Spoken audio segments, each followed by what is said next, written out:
Okay, switching to agenda in 10 seconds. 10, 9, 8, 7, 6, 5, 4, 3, 2, 1. Okay. Tapos 20 seconds and then we go to live view. Ako yung unang magsasalta? Oh, March, diba? Welcome. Okay, okay. Sige. But I'll be starting the ball rolling, right? As moderator. Okay, sige. Or ikaw na, March. Okay, you go ahead na, March. Go ahead, March. I see it na. Okay, you go ahead. Okay. Now na? Sige po, wait lang. I'll give you the signal. Okay, 3, 2, 1. Okay. Good afternoon. On behalf of the Executive Council of the Philippine Academy of Ophthalmology, I would like to welcome all of you to this special LEAP online webinar entitled Telemedicine in the Time of COVID. This webinar is the result of the collective efforts of several members of the PAO who have shared their time, talent, and resources to benefit all of the members of the PAO.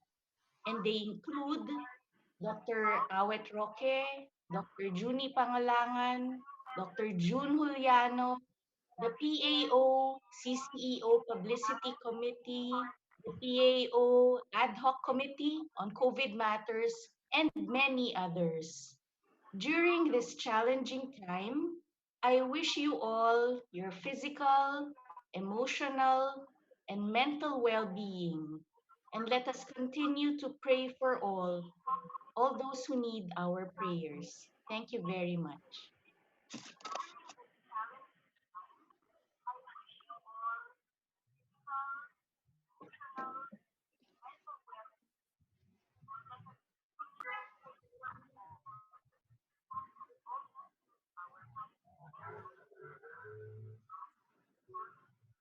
So, good evening, fellow ophthalmologists and doctors.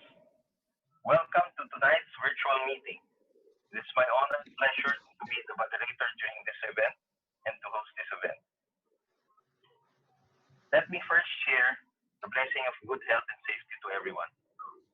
As our frontliners and colleagues battle for this unseen enemy every day, let us be very fortunate to stay at home and spend precious time with our loved ones. But let us just spare a minute of silence to honor our doctors and our fallen comrades during these trying times.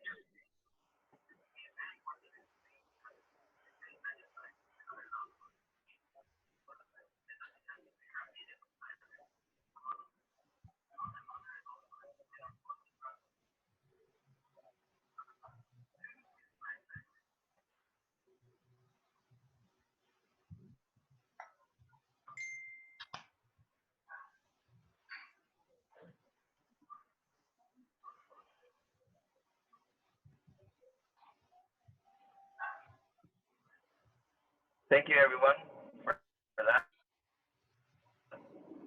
I would like to congratulate the Philippine Academy of Ophthalmology and our president, Dr. Margarita March Luna, for spearheading this project and lecture with the Southern Tagalog Society of Ophthalmology, headed by our very own president, Dr. Ernesto Pangalangan Jr. And also greeting everyone an advance April Fool's Day. Now, I would like to very well introduce our handsome president of the Southern Tagalog Society of Ophthalmology, Dr. Junie Pangalangan. Hey, June, thanks. So, good evening, everybody. Thank you, PAO, for partnering with the STSO in this most trying of times to come up with this interesting webinar on telemedicine in the time of COVID. As we all know, early on, with everybody's safety in mind, we, the STSO, had decided to postpone the mid-year conference and we'll just reschedule anytime, most probably on April 2021. We will announce the new date as soon as things have stabilized further, and hopefully, we will see you all there. I have the honor to present to you our esteemed speaker for tonight. He was an intermed graduate of UP and he continued his ophthalmology training at the UP PGH. He then went to Mass Pioneer Harvard Medical School for his ocular immunology and uveitis training. He then obtained a master's degree on in business administration in health at the Ateneo Graduate School of Business. Presently, he is the chairman of the eye department of Asian Hospital and Medical Center, where he is also simultaneously serving as the section head of the cataract and refractive surgery in the same center. He is also the uveitis section head of St. Luke's Medical Center Global City. Let us please welcome our very own from STSO, Dr. Manuelet Roque. Awet. Thank you, Junie. Good evening, everybody. I'd like to thank the PAO and the STSO for the opportunity to share what we know about telemedicine. And without further ado, I'd like to go ahead and share my screen so we can go ahead and begin with the webinar.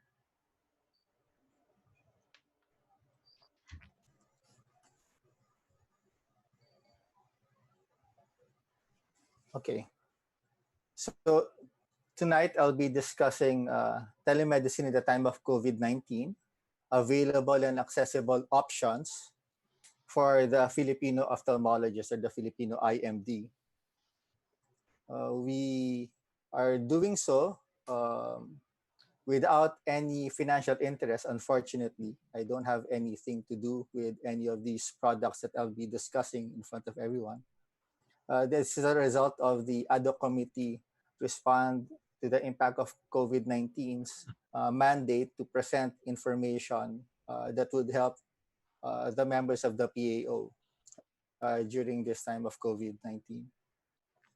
The objectives of this talk for this evening are as follows. No? One, I'd like to go ahead and define the terms, no? Basically differentiate telehealth, telemedicine, and teleophthalmology.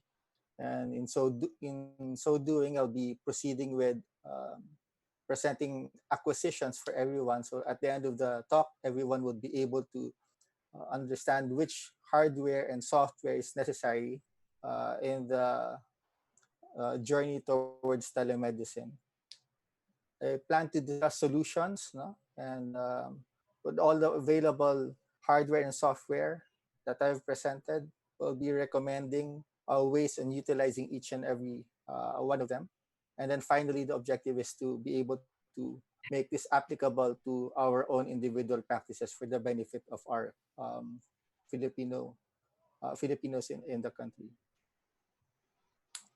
So the outline of the talk would basically proceed with a light introduction into telemedicine.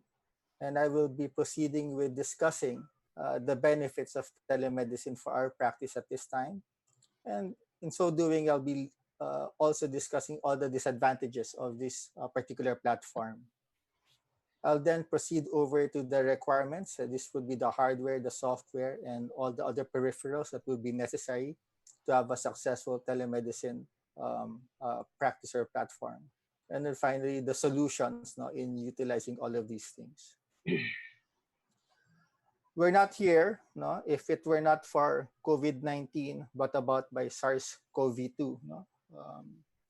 COVID-19 disease has basically put a wrench into our regular day-to-day practice. And now we are faced with actually the delicate balance of providing care to sight-threatening diseases versus exposing them potentially to COVID-19. So this is something that each ophthalmologist is actually faced with at the moment. When we go ahead and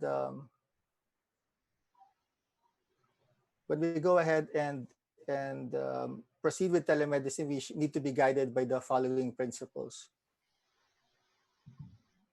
When we prioritize sight-threatening conditions, no, meaning we only see those that need to be seen, and everybody else is actually scheduled, we'd like to postpone all elective consultations as well as surgeries. Most based in hospitals, no, or large standalone clinics. We'd like to be able to present the availability of providing urgent and emergent care to our patients. And then the rest that can be rescheduled or could be seen at a later date should be seen for their non-COVID questions, no, and non-urgent concerns with a non-face-to-face point of meeting.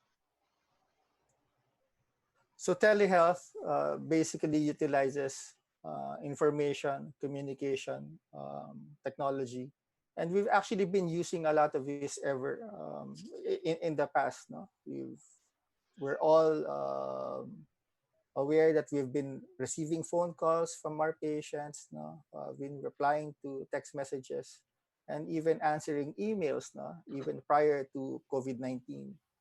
So phone calls, messages, and emails are actually an extension of our clinical practice, no, for those who actually provide the emails and mobile numbers over to our patients. We are also able to go ahead and provide digital services, no, in terms of access to our patients using social media. So all of these social media platforms, whether you or not you have a professional Facebook page, no, or a secondary number for your Viber, no, patients are able to get in touch with us, and we reply to them, no, depending on the particular concern. We also get a lot of inquiries or emails from patients, specifically those who are abroad, when they provide us with copies of their results, diagnostic results done elsewhere, when they attempt to go and seek a second opinion from us for their particular concerns prior to actually arriving into our clinics. They send material. So these are the things that are already available. And then finally, this telemedicine examination, which is basically a virtual face-to-face encounter with our patients, which is the meat of our topic for this evening.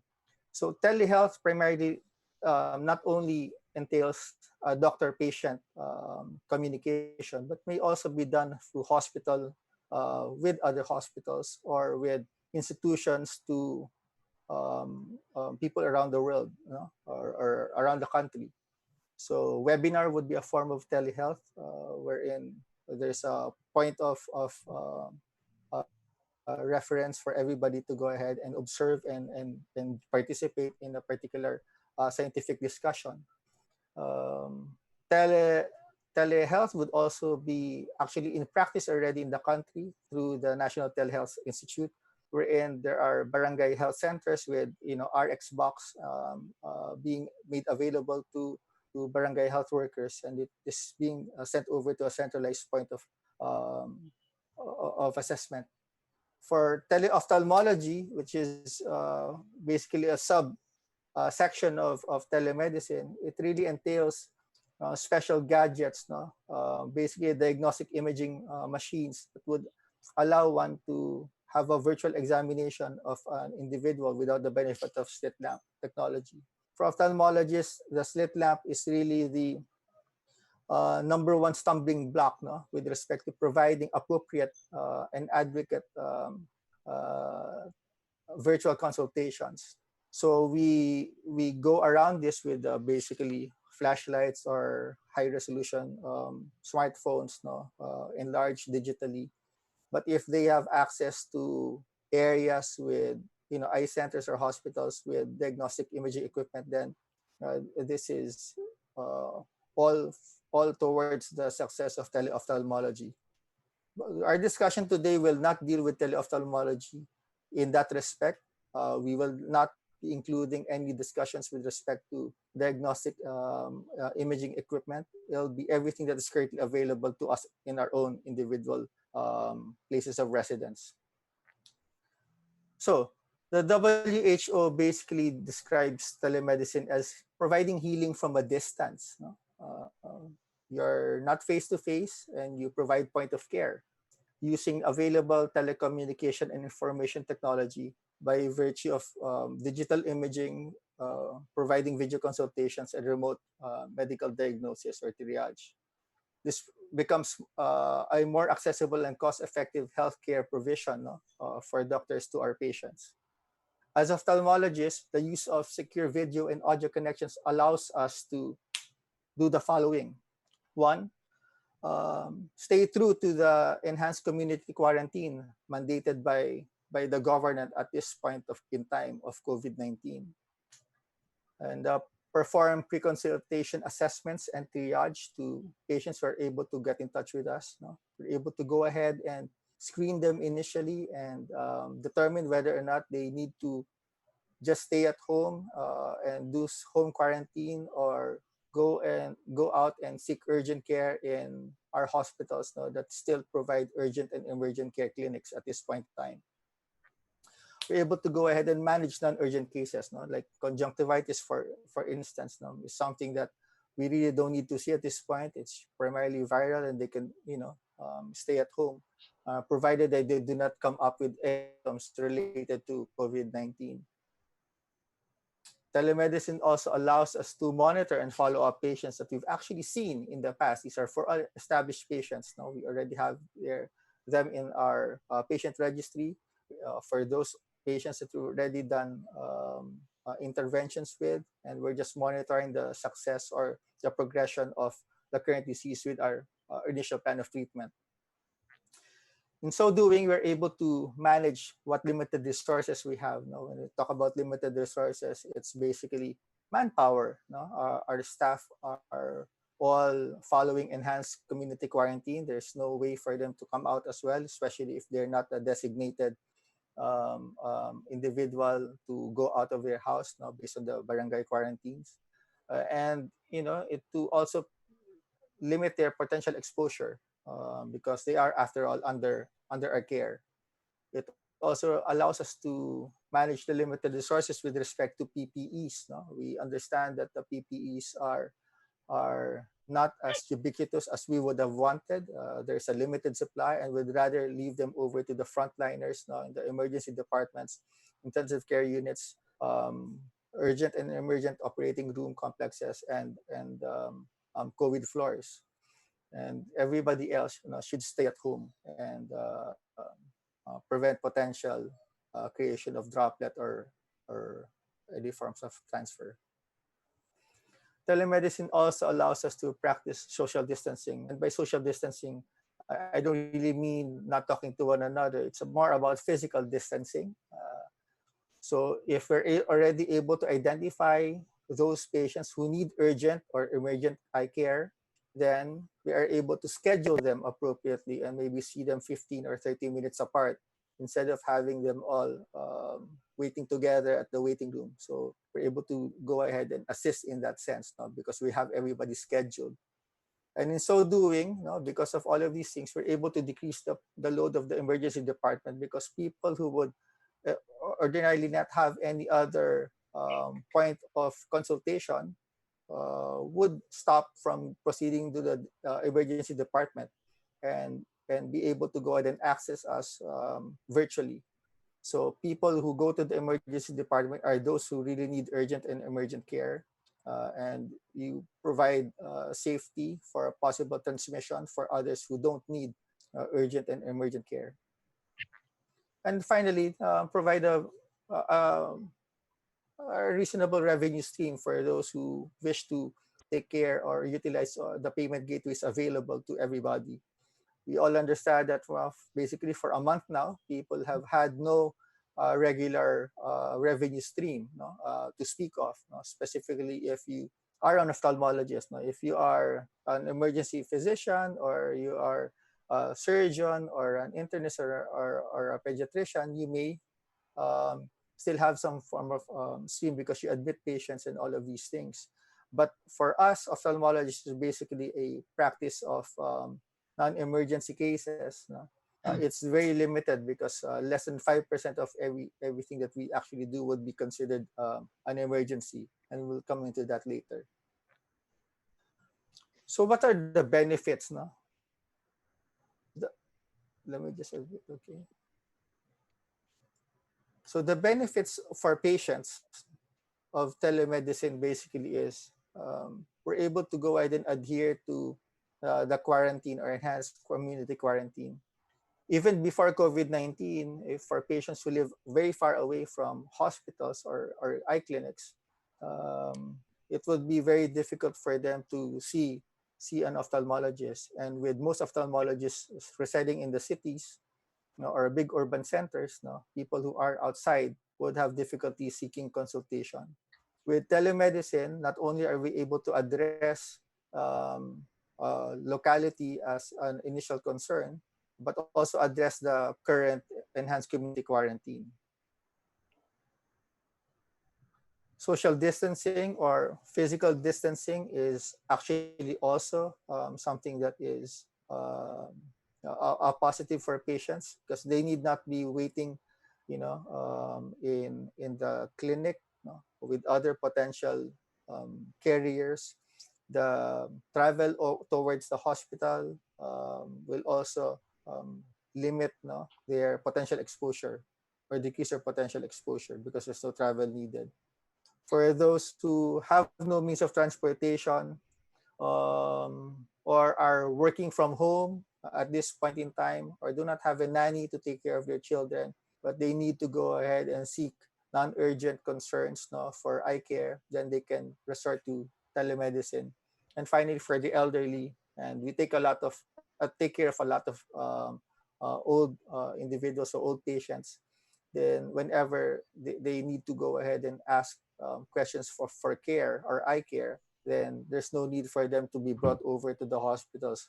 And they're even the high risk population. They're the actual individuals that we don't want going into the hospital for eye concerns at this point in time.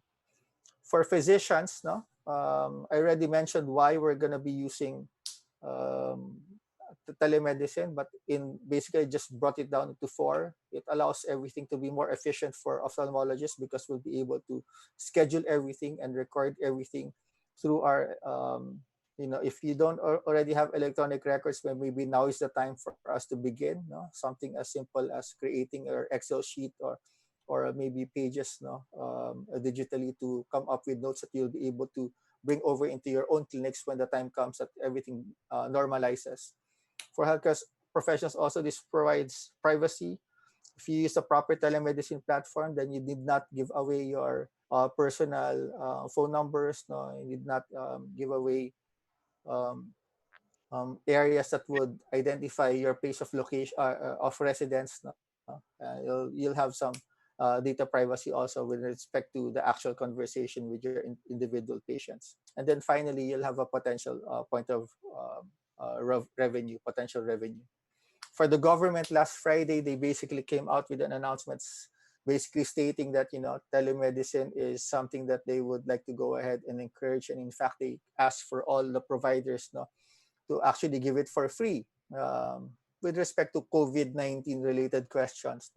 Until June of this year, there are initially two telehealth companies that agreed to this, and they're tapping around a dozen more that are trying to work around the clock to develop platforms that would be made available for COVID hospitals and non-COVID hospitals in triaging. One such center now in PGH is actually here, the Bayanihan Center. Now they're doing this with the help of PLDT, and there are existing other telehealth companies which I'll be discussing later. For the government, basically, it allows them to make sure that enhanced community quarantine is actually followed by most people who are not healthcare workers and not patients who seeking help with hospitals. It promotes physical distancing, as well as allows the provision of primary care, in our case primary eye care, to patients who are able to use the telemedicine platforms, and limit all the urgent and emergent cases for actual face-to-face visits in our own centers. And then lastly, it allows the government to push for the use of its algorithms, so the DOH COVID-19 algorithms for triage, as well as provide epidemiologic surveillance, of all the cases, eventually leading to data collection, which will be used by PhilHealth and other agencies like the DOH, in pushing for universal health care. So Of course, there's a lot of advantages, no, for everybody, but there are also disadvantages. Disadvantages would be one, there's actually no law, no, governing telemedicine. But the absence of any law on telemedicine does not mean that there are no other laws applicable. The Philippine Medical Act um, the law for medical liability is there. The Data Privacy Act is there. No, for data privacy, the Medical Act is for accountability and liability. So those will replace or be used at this particular point in time while no law is actually in place. Data privacy is a particular concern, specifically if one does not use secure, password protected means of connection, no? In utilizing the platform of telemedicine. Another big disadvantage will be the fact that there's no face-to-face examination. So we're basically relying on what the patient is actually saying. What if they're unable to go ahead and convey what they feel and what is present? Then we are basically um, we don't have the benefit of an actual clinical examination. And then finally, for those hospital-based platforms, no, I believe Cardinal Santos has this. It is an actual ground-up created telemedicine platform. It's very expensive, but I won't be discussing those for today. What I'll be discussing is what's readily available for everybody now. So what are our requirements, no, in producing with telemedicine? First one would be very simple. If you look around your bedroom now, I believe the four things in front of me now would be the nearest towards you, aside from your spouse. You would have your laptop, your computer, desktop, your tablet, and your phone. No, so and you don't have to be a doctor to have this as a priority in your life at this point in time. Next would be being able to download the apps, no, the apps that are all available or from your app store or from your Google store. No, and then particular items like what I have now, headpiece with the microphone, headphone with the microphone, individual stand-up microphones or web cameras, no, that are able to go ahead and record. You have to have a good internet connection, proper routers, Wi-Fi, available for you, network connections. And then finally, you have to have a patient in front of you virtually who needs access to you, who has something to ask help for, and is able to converse with you those things that's bothering them. Okay, so these are the 5 major requirements for telemedicine. With respect to the apps, and this is basically why people are actually here listening, it's basically these are the apps that are all available. No, so you have social networking apps, you have medical apps, you have business video platform apps, as well as finance apps. And I'll just run through them quickly one at a time. When we discuss all of these apps, we have to think about them in terms of availability, accessibility, price. Are they free or not? Familiarity and usability. How easy is it to use? Liability. How much of our neck is actually extended when we use them? Privacy as well as billing. So let's go and discuss social networking available apps. And all of these would be available in both Google Android devices as well as iOS or Apple devices. All of these that I've enumerated or listed down would actually have video messaging platforms. So you can have face-to-face with everybody using this. FaceTime is probably very, very common. Viber videos recently last year. WhatsApp. If you have friends from China, you use WeChat. Friends from Singapore, you use Line. And there are other ones that you have this IMO. Skype is very popular, and you can use it also for calling up direct phone numbers. So they are all available. Okay, they are found in Android, they're found in iOS, and they're all accessible. You can download them, without any restriction. They're all free. Aside from Skype, with Skype you need to buy in. put in what, $5 probably for you to be able to make calls to non-Skype individuals. But if you're gonna use it Skype to Skype, that's for free. Familiarity, I believe everybody's familiar with all of these things, doctor and patients. Usability, yeah, it's just a matter of registering and then make it work. Basically, it's you hop on it and then it's done. Liability is where the problem lies, no? Because none of these things are actually safe or encrypted end to end. And there's a potential liability because it's hackable. No? The um, the utilization of these social networking video apps are not protected. If you are going to be hacked, no, you will. If somebody wants to hack you, you can be hacked with respect to your conversation. There's really no privacy because this is, not like I said, a protected line, and there's no way for you to bill, if you wish to do so using these particular platforms. Now let's go to the medical apps, that are available. You'd have Medgate Philippines, and MyDoc Pro. These two items are actually have been there for over 5 years. They're multinational companies that have a stake or have services here in the Philippines. So they not do not only um, cater to Filipinos, no, but they also cater to other individuals abroad. Uh, Now, with for Medgate and MyDoc Pro, you actually need to be a physician employed by them, going into their buildings and then sitting in front of a call center booth, no, taking in calls like a consultant, call center agent.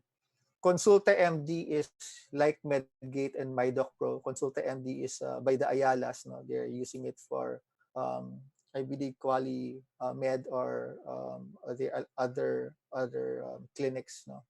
Not so sure if it's the same thing that's being used for Healthway at this point and My Health. Not there's also what we call Medifee and CUDoc MD, which is something that you and I can use now without being an employee of particular telehealth centers. You need to go ahead and download them, no? Download them and register and be accredited with them. And then Sirius MD is actually an electronic health record system. It's an EMR, which has now rolled out its telemedicine platform. So when we talk about these things, yes, they're all available. It's Android and iOS. They're all accessible. Everybody's free to download them. It's free except for Sirius MD. For you to use Sirius MD, you have to subscribe to them. Although they have a free 1 or 3 month trial, I don't know what it is at the moment. So you can try it out and enroll and find out if it's something that you'd like to go ahead and use. Familiarity, Medifee and CDoc MD would be very easy to get to use with every. For Medgate and MyDoc Pro, you'll probably, if you're an employee of these companies, you'd have to undergo a training seminar on how to actually use them. For Sirius MD, you'd also have to undergo a training seminar, maybe one morning or one afternoon to actually be able to use them. Usability, it's basically just like any other app, except that it's a little bit more complicated. So there's some training needed and some getting used to. There's a little learning curve when it comes to these programs. Liability, you're more protected compared to the social networks. Specifically, if you're underemployed with Medgate and MyDoc Pro, then the company protects you so long as you stay true to the algorithm, the script, and the uh, requirements of the company in speaking with telemedicine patients. For Medifee and CUDoc MD, there are also protections, primarily because you're using a particular platform, which is their platform. For Sirius MD, you have protection because this is an electronic health record. You have everything documented, in front of you. Are they private? Yes, everything is private for all. They're all secure, and they will all live up to the Data Privacy Act, with respect to data privacy protection. Billing, yes, for everything except for Medgate and MyDoc Pro, primarily because you don't get to bill anybody because the company bills the patients. For Medifee and CUDoc MD, yes, you're able to go ahead and bill after your consultations. For Serious MD, you're also able to bill after their consultations. So I'm actually have my Medifee and Serious MD. I have yet to be approved for CUDoc MD. And we go to now probably the most popular of all the apps at the moment. No? This is the new darlings of everybody at this point would be Zoom, and WebEx. No, maybe last year it wasn't as popular, but now this March everybody's using Zoom. So much so that Zoom used to be a paid platform and now it's free. They used to have a paid platform that allows you to use it for 40 minutes for a limited number of individuals, and then you need to go out and then plug in for another 40 minutes. But now it's off temporarily. Meet is basically by I think this is by Google. It's Google Hangouts. No, was used to be a social networking site of Google, but they shifted it over to Meet, which is a professional version. It's actually very good. Their enterprise version is very nice. This is a very good high end end to end point of providing security as well as auditability, no, for videos. WebEx Meet is also something that's very common, but it has to be on a subscription form. There are no free versions of WebEx Meet as well as Google Meet. There, you have to buy both of these. But so long as there's somebody who has paid for it, then you're able to go ahead and speak to someone who has not paid for it. GoToWebinar is also a paid for service. There are no free versions of GoToWebinar. And then the last one is Microsoft Teams. This used to be Skype for Business. They've killed Skype for Business and shifted it over to Microsoft Teams when Microsoft bought Skype. Um, and then 10 to 8 is basically a scheduling program that allows you to charge.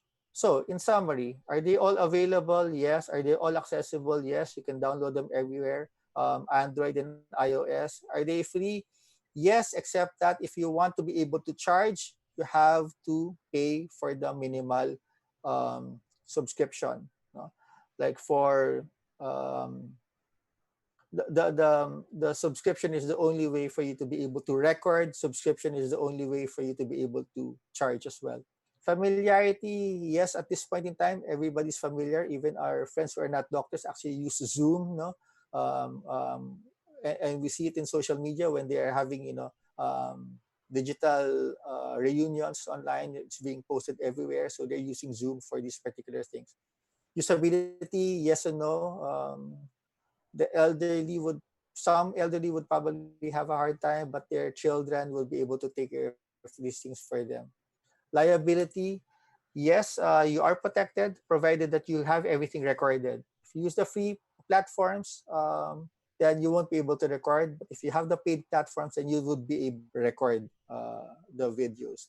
So privacy, they are protected. There is better encryption for this compared to the regular social networking video programs. And billing, like I said, if you pay for it, you'll be able to bill. If you don't pay for it, then there's no way of actually billing for anything.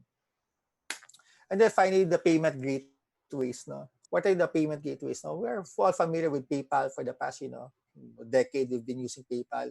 The past couple of years, PayMaya has been there because of Smart. No, Smart actually uses Smart Padala and then utilizes PayMaya for their payment gateway. GCash is there. Everybody, utilizes this.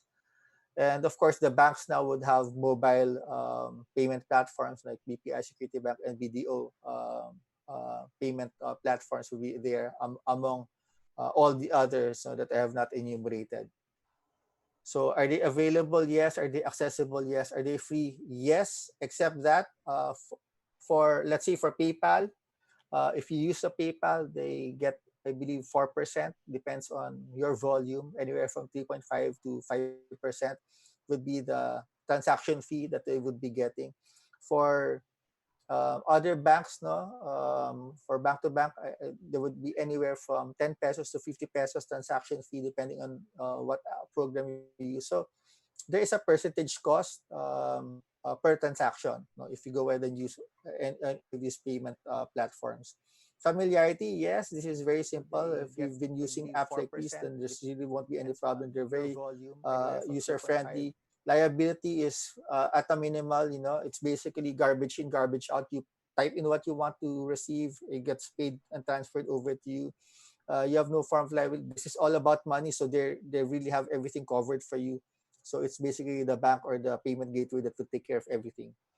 For privacy, yes, it's secure. All HTTPS, if it's through the websites, but if you use the app, then it's also secure. And yes, for billing. So those are the apps. But so you have the hardware, you have the app software. Now you want to say, now, okay, I want to go ahead and proceed.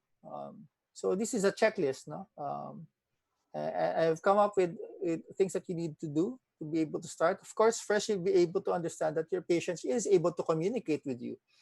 If they're non-communicative, no, or you have cognitive problems, they may not be a suitable patient for telemedicine. Maybe their guardian or parent would be able to do so. Do they have the technology resources available? Do they have a smartphone, laptop, iPad, or everything that I enumerated for doctors? Some of these things they should have. At the very least, when we made this presentation, a smartphone would be the minimal thing that they would actually need to proceed with telemedicine consultations. Are they comfortable with it? Nowadays they're probably more comfortable with having a smartphone than in having a book. So the answer should be yes for that. And this is a physical space, no?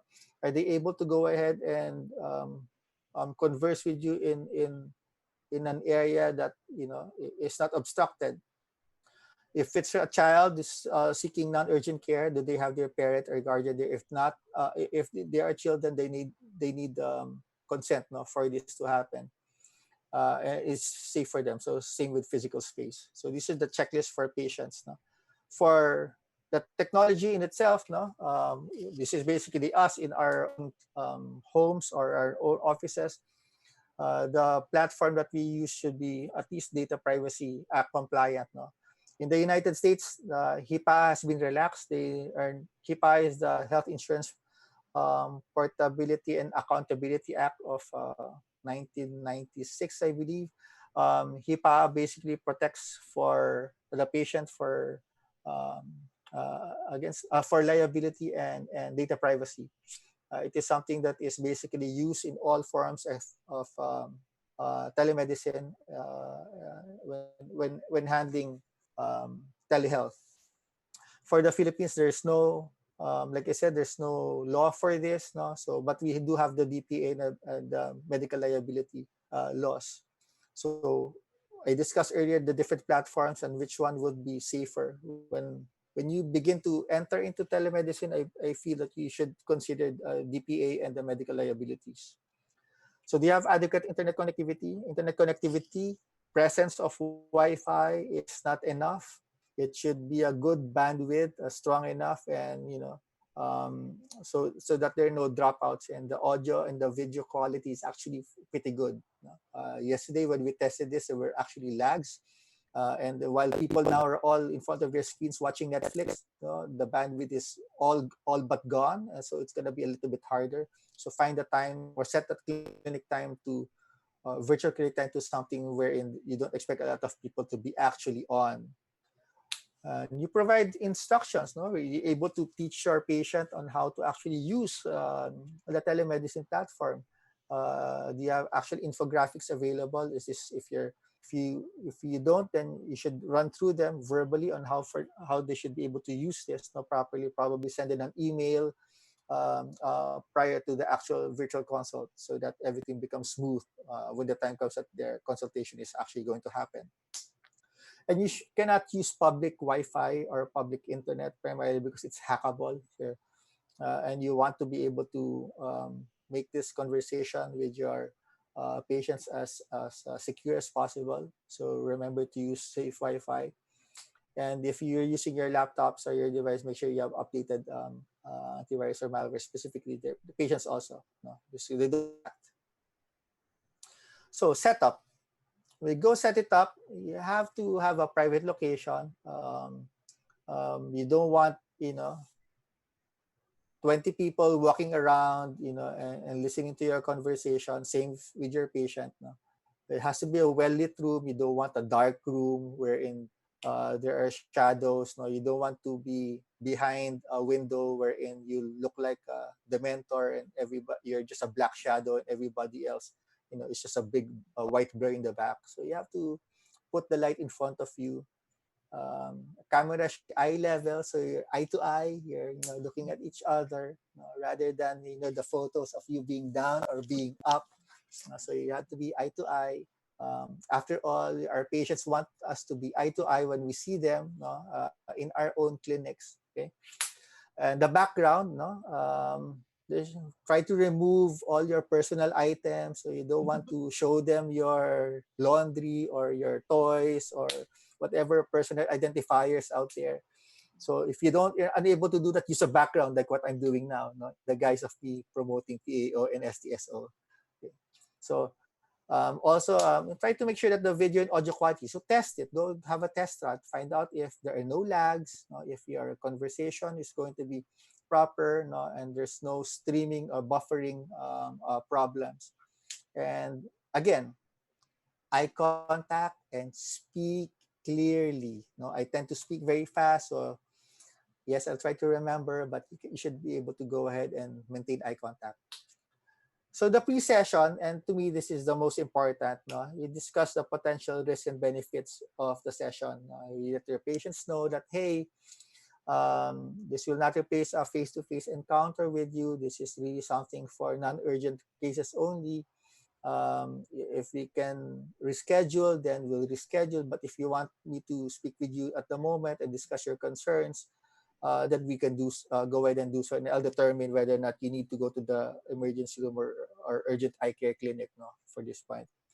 You tell them also that data privacy may be a concern. Somebody may be able to hack into your system, and get this conversation out. No? So all of these things, you have to go ahead and examine them properly. You'll be relying on what you're saying, no? So they have to be truthful. Otherwise, it's garbage in, garbage out. So this is something that is very important.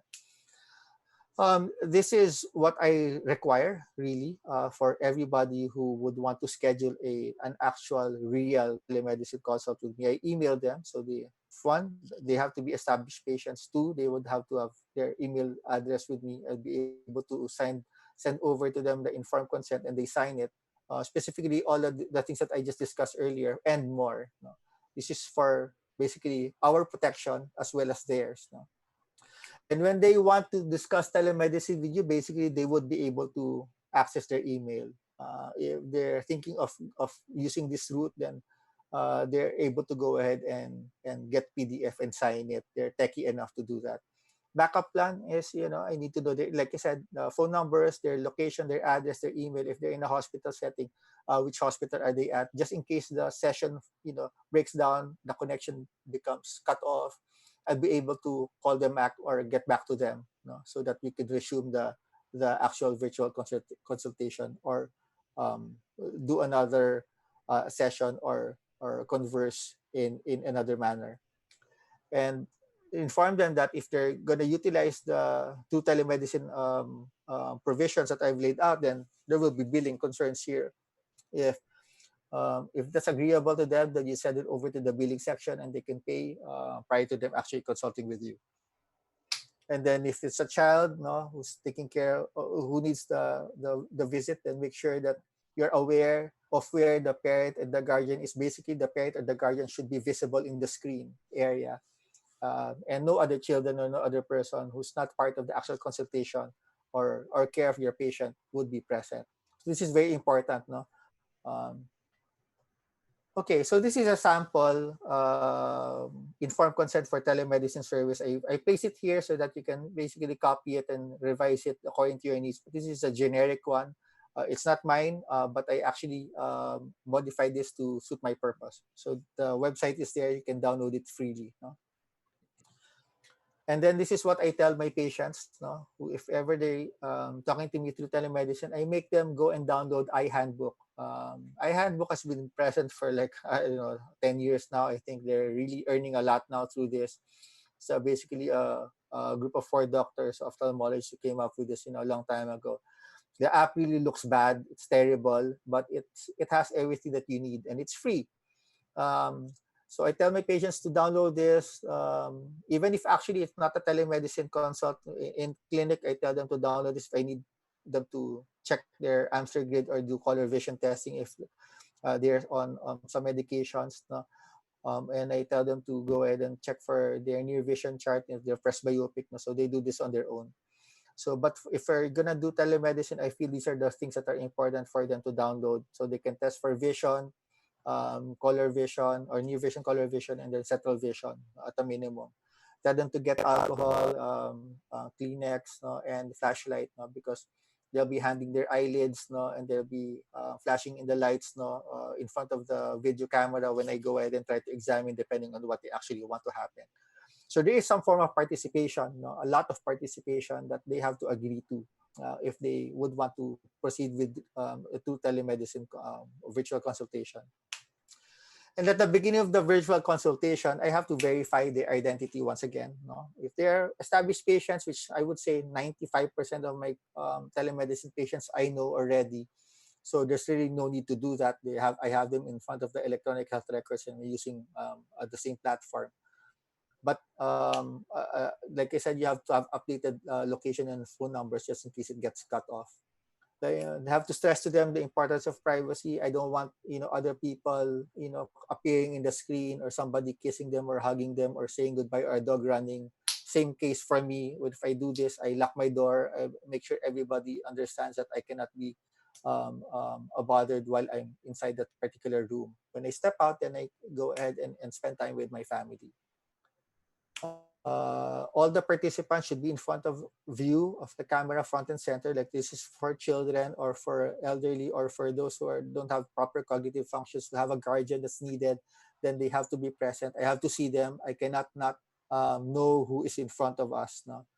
And then I never allow them to record without permission. So I tell them that you cannot record this, you cannot upload this into your digital platforms, your social media.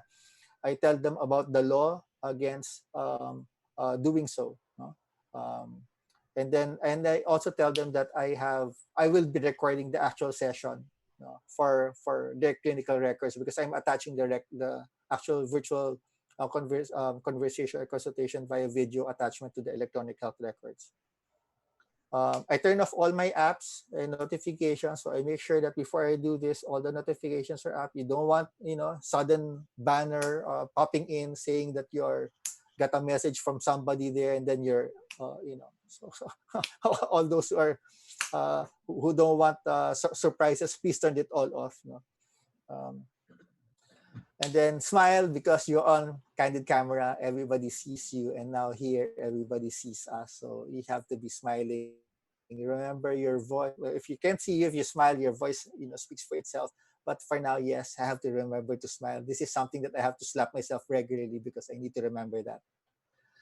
Okay, so triaging. No, we just got another email, an announcement with respect to telemedicine and urgent and emergent cases. Basically, it just says this is part of it. No, we need to know which telemedicine platform to use. We need to know how to use it properly.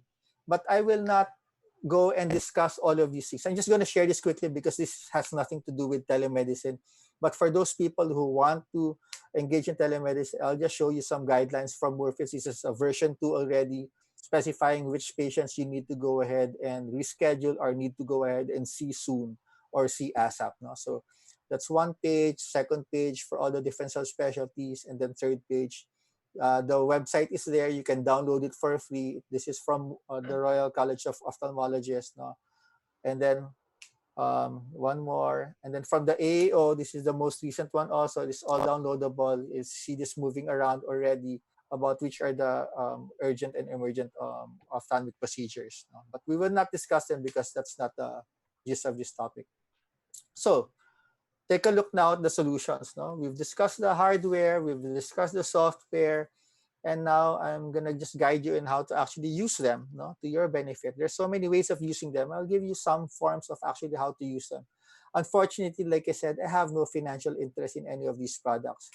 When we go ahead and deal with social networking apps now over here, technically, next would be your medical apps, and then finally you'd have your business video apps, and then your standalone electronic health records together with video conferencing. These are the four different solutions that I've, not everything is listed there, but basically the four different groups, and I'll discuss them quickly.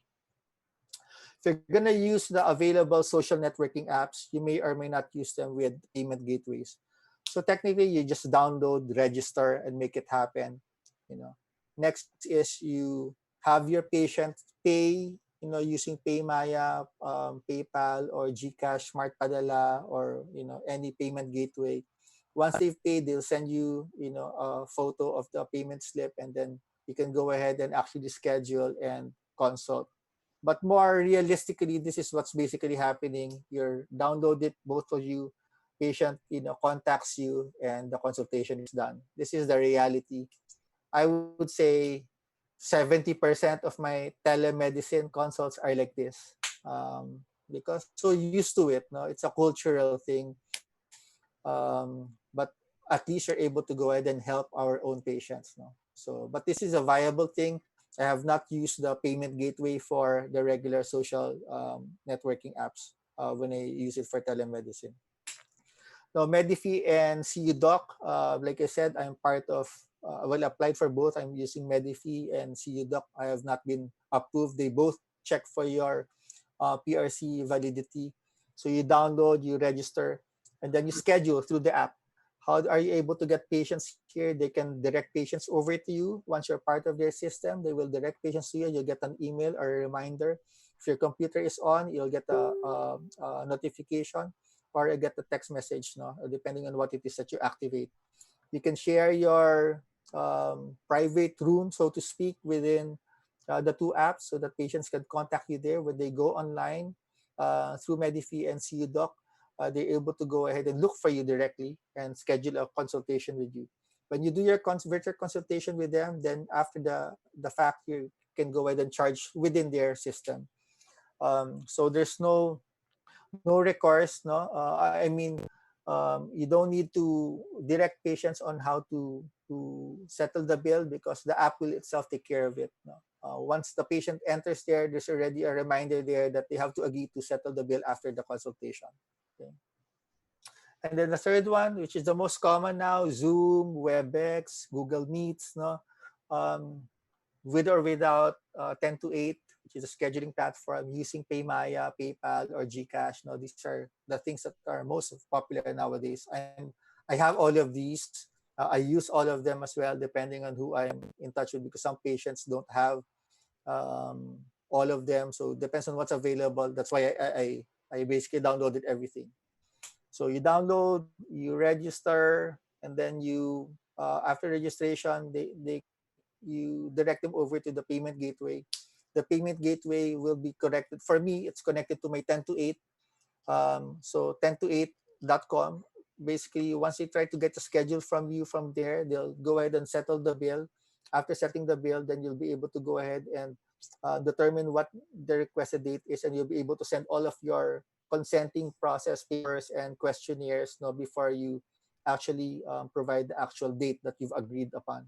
And then they will go ahead and consult you, and then the conversation or the consultation is actually over. So pay, schedule, and then consult. So in that particular process, for this to be successful, specifically for those patients that are not old patients, they're new patients, having the pay section at the front basically protects you. And you'd like to have at least a platform or a minimal subscription, so that you can record your video conversation or video or virtual consultation with the patient. At the moment, Zoom has no fee, so you can record.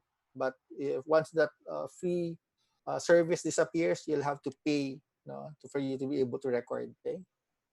And again, recording is essential. You can export it to any particular format that you'd like, and you'll be able to attach it to your electronic health records, or attach it or create a hard drive at this particular point of COVID-19. These are existing apps, no? Makati Med on the left.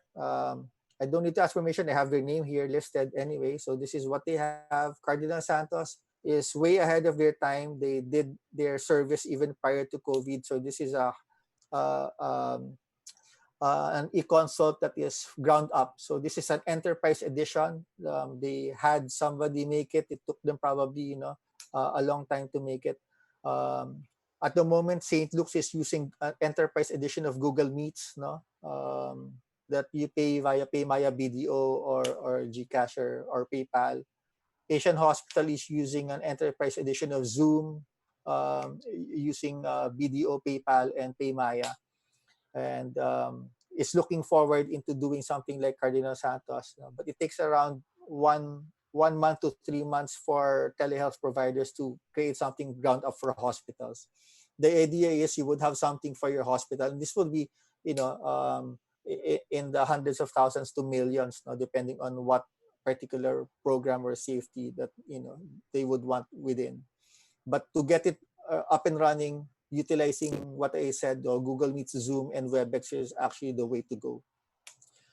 So, Serious MD is what I use most, no, aside from the regular social media apps, because I have this as my electronic health records. So I downloaded it, and of course I registered and I paid for my subscription. And basically, my patients are scheduled just like they would ordinarily. They can call up my clinic staff who have the clinic phones with them at the moment, and my staff can log it in online because they have their iPads with them. So they log on to the iPad, all the patient details, and I would see it in my calendar. And from there, from the calendar, I'll able to go ahead, because they're all scheduled. I'll be able to go ahead and activate virtual consultation for my patients, and at the end of that, I can go ahead and charge them. They'll just get a bill. These are basically more for established patients. All of the new patients that I've been getting now are basically more for cataract and refractive. So I'm just rescheduling them to early May, or early June, if they can wait. Otherwise, I won't be able to help them at all. So I've already discussed with you the solutions, no, or for recommendations. Like I said, I have everything there. But if it's there, you've built it, and if people don't know it, then it's nothing. So you have to let people know. In my case, I sent an email blast to all of my existing patients, no, through Serious MD. Everybody got, I would say, every 2 or 3 or 4 days, at the beginning of all of these things, I told them that I will be cutting down on my clinic, until eventually I said I have no more clinic, until I eventually told them that, we have an urgent care clinic in St. Luke's and in Asian, and you can go see there. There will be people there on duty, able to attend to you. They can call me up if they have concerns. So I was able to inform everybody who gave me a valid email address and gave me a valid phone number, because the system would only take care of email blast and text blast to those that are correct in format. No? But aside from that, if you really wanted to, you can go ahead and advertise. Now, if you don't have electronic health records, I'm sure you have social media, so you can advertise on Facebook that, hey, I don't have clinic anymore, but you can contact me, and I'll talk to you virtually. You tell them which particular platform, if you're on Medify, if you're using Zoom, if you want to have an infographic of your own that you can create. No, that would be helpful. Use Facebook, you can use Twitter, you can use Instagram, Pinterest, or even YouTube. No, if you want to go ahead and have a little video presentation telling them or teaching them how to go ahead and do this. But you have to get it out there. If you want telemedicine, you have to get it out there. You have to let them know how to reach you. So for the telemedicine roadmap, we've discussed the definitions. You already know what telehealth is, what telemedicine is, as well as what teleophthalmology is all about. You know already what need to be acquired with respect to hardware and software and all those apps, how to register and utilize them, and how to make them all work hand in hand with each other. The solutions I've already showed you, and you'll be able to adapt this to which particular means you'd like to go ahead and take. No, if whether or not you want to charge or whether or not you want to record, it's really all up to you. And then you'll be able to apply it to your own individual practice by convenience and by preference. And then lastly, I'd just like to say that telemedicine really is close to my heart. This is something that I really loved. Um, even prior to actually having all of these things, I feel this is the way to go. My children and our children basically all know more than us. At this point, they can make everything work, and we ask them for assistance. But telemedicine allows us to stay at home, allows us to provide care delivery to non-urgent cases and determine which ones need to be seen urgently or at the emergency department, allows us to utilize the limited resources that we have currently, as well as provide us with a little revenue if we choose to do so. So thank you very much. That was basically the talk for this evening, and I'm ready for reactions and for questions. Thank you, Awet, for your excellent presentation. I would like to first introduce our reactor for tonight. And before even introducing him, I'd like to thank him for accepting tonight's invitation for him to be a reactor. It's super, super short notice, but still he accepted. So our reactor for tonight is a graduate of UERM. He then took his ophthalmology training at the Manila Doctors Hospital. Presently, his practice is mainly in Calamba Eye Center, where he is the business development officer, and also at the Medical City South Luzon, where he is currently the chief operating officer. Let us please welcome again one of our very own, Dr. Jose Enrico Juliano. June, take the floor. Thank you, President Juni. Thank you very much. Thank you. Awit, thank you for a very informative and extensive lecture. You're really the expert on this. Now, the crisis nga lang brought about to the fore the need to have telemedicine already, right? And we all agree there's no other point but to go forward and use it for our daily needs. We need to get in touch with our patients. Well, telehealth itself goes into the virtual world already. Imagine going to a virtual hospital. Imagine the movie Ready Player One. We're in the Oasis and we're looking at patients there. Well, there's no other choice kasi we cannot go to the surrogates of Bruce Willis naman because we don't have the robots or the androids to help us. But the virtual reality of things, having these things already, these gadgets to help us, surely makes our job easier. But we agree that there are limitations to telemedicine right now. And aside from the payment modes, which is always what the doctors are hankering about, how am I going to get paid virtually also?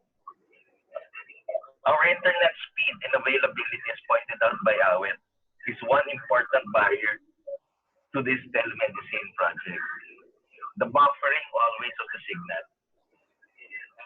But we will have to improve all of our modalities as we find a solution to the COVID virus, which is here to stay for the next 3 years, siguro. This is the new normal for all of us because it will be the solution for the physical but not social distancing that is required during the lockdowns and eventually when we come out of hibernation, just like the bears, when we come out into the streets, we will still need to establish physical distancing. Hopefully, we will be able to see our patients and more patients using this modality, telemedicine. We already have the tools for telemedicine. Just this teleconference itself, we are using it. We already have the Zoom, the WebEx, as pointed out by Awet. But it is just up to us to use them for the benefit of the doctors, the other doctors, non-ophthalmologists, and our patients. Because this will also be beneficial in screening the patients if ever they also have the virus. Before they ever enter our clinics physically, we will already have ruled out the COVID virus from them. So even now, we have been doing consults, e-consoles, as we now call them, for free. Kasi nga, maraming wala ng pera. This move to telemedicine would be a great help to many patients who are far and near from the hospital. Let us push more to make it available for all. This is in keeping with the present call for universal healthcare, or more importantly for us, universal eye care. Now, as you can see that I am in a t-shirt, but I can show you my legs because presently we can do that for our patients also. You only have to be up. And it's also, you cannot also smell me also because I could have not taken a bath for 3 days. It doesn't matter also. So, again, thank you very much, Mr. Julie. Mr. Julie, Mr. President, thank you very much. Thank you, June, for really being so active in this session. I'd like to. You think it's time to open the floor for questions for our viewers? I have one question, Mr. President. Yes. Yeah, we've been using Series MD for the past year for our EMRs. It's very important you get a vendor that would basically tie up everything from your EMRs to the telemedicine part because you only need to have one platform and because of the Data Privacy Act. Having several vendors in one would make it very hard to do data keeping or data recording. How would you handle it, Awet, on your end for this? Having telemedicine as a part, going to be 80% of our practice rather than just 20% of our practice, telemedicine. Well, like I said earlier, I actually have Series MD, and Series MD is what I've been using in our own practice. So we've had a remote sharing between two hospitals for our clinic only. I do understand that existing hospitals already have their own systems. Like Asian would have Orion, and then St. Luke's would have a different platform as well. And they have their own IT departments developing or creating different applications and modules, no, that are synchronous with their current system, and it's very expensive for a hospital.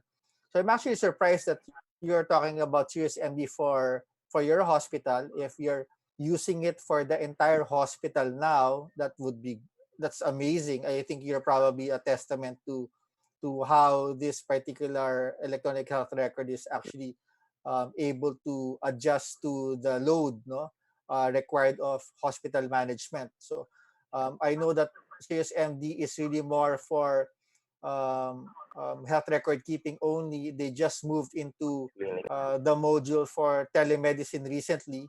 They have I would say an early stage accounting module available and an early stage billing module available for finance. Their scheduling or their front office module system still has a lot, no, of improvement that needs to be placed. I'm constantly in touch with the developers, and I actually like dealing with these young developers because they are very I would say receptive to your comments and suggestions. I have in the past used for our practice something like Practice Fusion or um, RxMD, I believe. But they're so unwilling to move with respect to their direction, no, for the particular platform. Now, mind you, even Series MD, no matter how good it is, it's not fully HIPAA compliant. Actually, none of the vendors in the Philippines are HIPAA compliant. That means there's no cloud for them that they're currently using that is HIPAA compliant. No? It just so happens that now HIPAA has been relaxed in the States. But if they go back down here to us, because there's no regulation, they have not identified something that would actually pass. The Data Privacy Act in itself, with respect to how it is being interpreted for telemedicine, there's still a lot to be determined, no, over the next couple of years. But this COVID-19 crisis has definitely place telemedicine front and center, because the Department of Health understands that this is the way to go. They will have to push for this agenda, with more so now compared to before. No, specifically since there's really a lack of availability of healthcare providers in all the different islands of the country. For hospitals to actually be able to utilize telemedicine and incorporate into their current system, I believe the fastest or easiest way for them to do so would be to check up on their current hospital management system, because all of these would already have its own telemedicine platform. It's just that it will be a little heavy for the budget for them, because it's more expensive, no, as you are very well aware of. But if you're using Sirius MD for probably just an eye center kind of setup, I think it's more doable. But for the hospital setup, I don't think it is something that's able to do that or serve that particular need at this point in time. Thank you. So, June, would you want to take comments from on Yeah. FB? On FB, Uh, you can announce that we're taking any questions via comments or FB. questions? Yeah. Mr. President, would Excuse you me. please, presently, there are some questions that would be based on age factor also. The millennials love to type. I think Awit is one of those millennials. Who love to type. But for the oldies, they love to write and draw. How does this enter to the system for EMRs and telemedicine also? June, I'm using again. I'm a subscriber, so I pay for my Sirius MD. They don't pay me anything. But Sirius MD now has a freestyle or free flow button there that you can write and draw everything that you're seeing for Ofta. This was came about from all the other Ofta users, no. So you can take photos of your drawings if you want, but if you have a sketch pad or an iPad with a pen, no, you can go ahead and do that. No? So free writing or free flow is now possible. It'll come out as either PNG or a PDF attachment after the conversion. It's automatic. Thank you. Thank you. Okay, there's a question. Any other questions from the panel? There's a question here. Are there any precautions aside from verbal reminder that can be done by the doctor from his end to assure patient adheres to the agreement of no recording of the consult session? Are there any other precautions? Well, the simplest would be aside from verbal reminder, like I said, I email them the consent form. So and then if they're techie enough, no, they would sign it with Adobe Fill and Sign or whatever app they have there and send me a digital copy. I tell them to bring that copy when they come and visit me. After that, there's really no way for you to determine whether or not there are 10 people outside of the screen taking videos of you. And I guess the only time you'll find out is if you see yourself online. That's right. That's right. Thank you, Aaron. Any other questions? Maybe from FB. I think you have to use FB for other questions. Um, anyone with questions? Anybody? Uh, So far, no new questions there. okay. Kasi when it comes to annotation, that's how we use it, using the iPad when we write down our notes, using the stylus of the iPad. But it's going to be hard to collate the data because if it's everything's written down, handwritten, at least you know it's a doctor's handwriting. When you have to prove that the doctor wrote it, it's the doctor's handwritten notes. But it's very hard to collate handwritten notes because you have to type it into the computer. So basically, that's one of the downfalls of annotation. And eventually, everybody will have to type in their notes into the electronic medical record. Okay. Some are actually doing transcriptionists also, June, but that would Yeah. mean hiring an extra body. Yeah. Medical transcriptionist no, on board would also suffice. Yeah. You're very right, Out. So,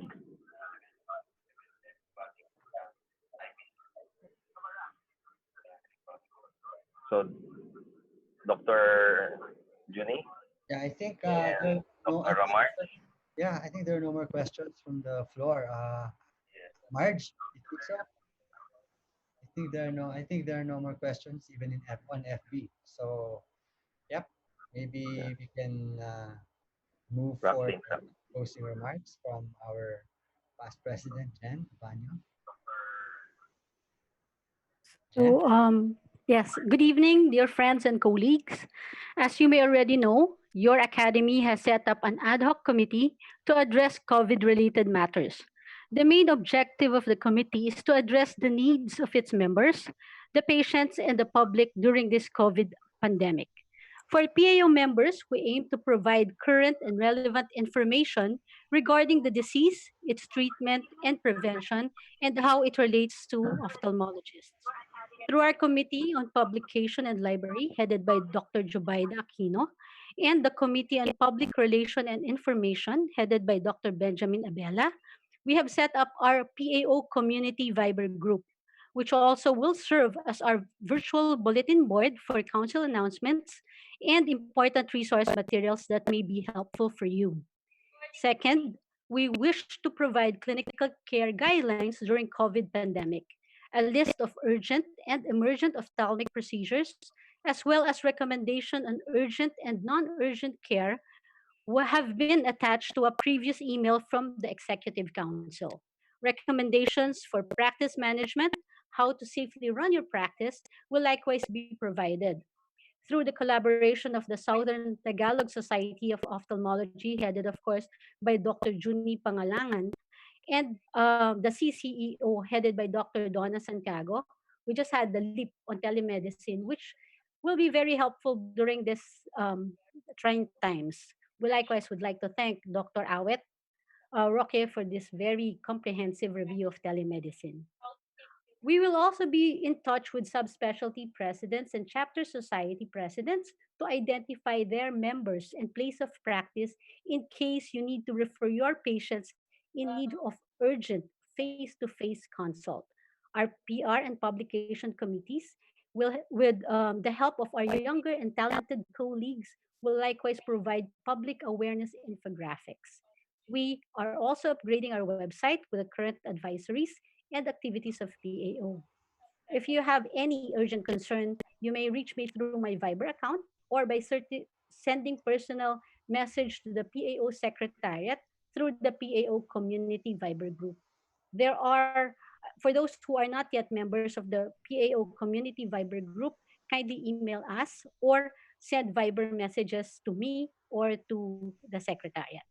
Rest assured that your academy is with you during these trying times. Again, stay safe and healthy, and may the good Lord be with us all. Thank you very much, and thank you for joining us this evening.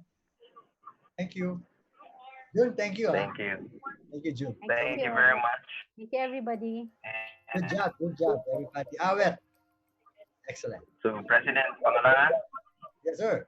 and to Awet and Dr. Amar, our president, and our past president, Dr. Abanyo. I bid you good night Good And good night. night, Stay safe. everybody. And stay safe. Stay safe. Thanks. Thank you for. Let's pray together tomorrow at 9 o'clock. Tomorrow at 9 o'clock. We'll see each other in prayer. Thank you. Thank you. Thank All you. right, guys. Thanks, Ed ko na. Thank you. Thank you, Awit. Thank you, Alan. Thank you, Bye. Dr. June. Thank you, Yeah. Dr. June. Thank you, Thank you, June. Thank you for a successful event. Thank you, Awit. Okay, bye-bye. I'll close it now. Bye. Bye. That was not true. Thank you. Bye. Good night. Thank you. Closing. Everybody. Good night. Yeah, John. Thank you.